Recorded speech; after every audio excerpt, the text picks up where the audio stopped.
తెలంగాణ జై తెలంగాణ జై తెలంగాణ తెలంగాణ జై తెలంగాణ జై తెలంగాణ జై తెలంగాణ కేటీఆర్ గారి నాయకత్వం వర్ధిల్లాలి కేటీఆర్ గారి నాయకత్వం వర్ధిల్లాలి జై తెలంగాణ జై తెలంగాణ జై తెలంగాణ చెలగాటమా ఖబర్దార్ ఖబర్దార్ విద్యార్థులతో చెలగాటమా ఖబర్దార్ విద్యార్థులతో చెలగాటమా ఖబర్దార్ ఖబర్దార్ జై తెలంగాణ జై తెలంగాణ జై తెలంగాణ జై తెలంగాణ విద్యార్థులతో చెలగాటమా ఖబర్దార్ ఖబర్దార్ విద్యార్థులతో చెలగాటమా ఖబర్దార్ ఖబర్దార్ జై తెలంగాణ జై తెలంగాణ కేటీఆర్ గారి కేసీఆర్ గారి నాయకత్వం వర్ధిల్లాలి కేసీఆర్ గారి నాయకత్వం వర్ధిల్లాలి జై తెలంగాణ జై తెలంగాణ జై తెలంగాణ జై తెలంగాణ విద్యార్థులతో చెలగాటమా జై తెలంగాణ జై తెలంగాణ జై తెలంగాణ జై తెలంగాణ జై తెలంగాణ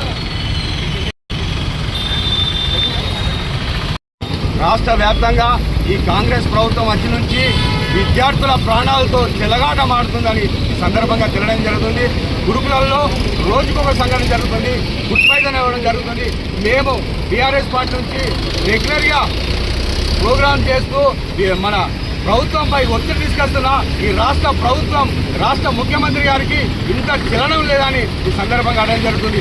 నిజంగా ముఖ్యమంత్రి గారు ఇంకెంతమంది విద్యార్థులు ప్రాణాలు పోతే మీరు స్పందిస్తారని ఈ సందర్భంగా అడగడం జరుగుతుంది. ఖచ్చితంగా విద్యార్థుల ప్రాణాలతో చెలగాటమాడుతున్న రాష్ట్ర ప్రభుత్వానికి, మన ముఖ్యమంత్రి గారికి మరోసారి విజ్ఞప్తి చేస్తూ ఈరోజు అంబేద్కర్ దగ్గర అంబేద్కర్ గారికి, రాజ్యాంగ నిర్మాతమైన అంబేద్కర్ గారికి ఒక వినతి పత్రం ఇవ్వడం జరిగింది. ముఖ్యమంత్రి కలలోకి వచ్చి విద్యుబోధన చేయాలని ఈరోజు మేము భారత రాష్ట్ర సమితి నుంచి మేము అంబేద్కర్ గారికి ఒక వినతి పత్రం ఇవ్వడం జరిగింది. విద్యార్థుల ప్రాణాలతో చెలగాటమాడకుండా అతనికి ముఖ్యమంత్రి గారికి కలలోకి వచ్చి విద్యుబోధన చేసి గురుకులాల్లో వ్యవస్థను మెరుగుపరచాలని మేము బీఆర్ఎస్ పార్టీ పక్షాన డిమాండ్ చేయడం జరుగుతుంది. నిజంగా ఈ రాష్ట్ర ప్రభుత్వం ఆనాడు తెలంగాణ తొలి ముఖ్యమంత్రి కేసీఆర్ గారి నాయకత్వంలో గురుకులలో ఎంత బాగుంటే ఇప్పుడు ఈ రాష్ట్ర ప్రభుత్వం వచ్చి నుంచి ఎంత అధ్వానంగా తయారైందని ఈ సందర్భంగా అడగడం జరుగుతుంది. నిజంగా విద్యార్థి తల్లిదండ్రులు గురుకులాలకు పంపించాలంటే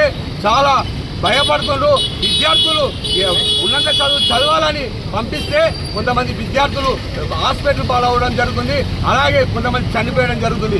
అది కాకుండా ఫుడ్ పాయిజన్ అయిన ప్రతి జాగల అధికారుల పైన, దానికి కారకులైన పైన కఠినంగా చర్యలు తీసుకుంటే ఇటువంటి సంఘటనలు జరుగుతాయని ఈ సందర్భంగా తెలియడం జరుగుతుంది. విద్యార్థులకు భోజనం పెట్టని పరిస్థితి ఈ రాష్ట్ర ప్రభుత్వం మీద ఉందంటే చాలా సిగ్గుపడుతున్నామని ఈ సందర్భంగా తెలియడం జరుగుతుంది. ఖచ్చితంగా విద్యార్థుల పక్షాన బీఆర్ఎస్ పార్టీ వర్కింగ్ ప్రెసిడెంట్ నాయకత్వంలో విద్యార్థులకు ఎక్కడ అన్యాయం జరిగినా అక్కడ బీఆర్ఎస్ పార్టీ ఖచ్చితంగా అండగా ఉంటుందని ఈ సందర్భంగా తెలియడం జరుగుతుంది. ఇప్పటికైనా ఈ రాష్ట్ర ప్రభుత్వం, మంత్రులు కావచ్చు, ముఖ్యమంత్రి గారి దగ్గరనే ఒక విద్యాశాఖ పెట్టుకొని ఇప్పటికి విద్యార్థులకు న్యాయం చేయకపోవడం చాలా సిగ్గుచేటని ఈ సందర్భంగా తెలియదు.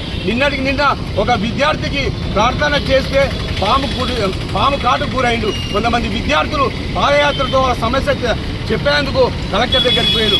ఇంత దారుణంగా విద్యా వ్యవస్థ ఉంటే ఇప్పటికీ మీకు కాంగ్రెస్ ప్రభుత్వానికి కళ్ళు కనిపిస్తలేవని ఈ సందర్భంగా ఏం జరుగుతుంది. బీఆర్ఎస్ పార్టీ ఖచ్చితంగా విద్యార్థులకు సమస్య పరిష్కరించడానికి ఖచ్చితంగా విద్యార్థుల పక్షాన బీఆర్ఎస్ పార్టీ అండగా ఉంటుందని ఈ సందర్భంగా తెలియడం జరుగుతుంది.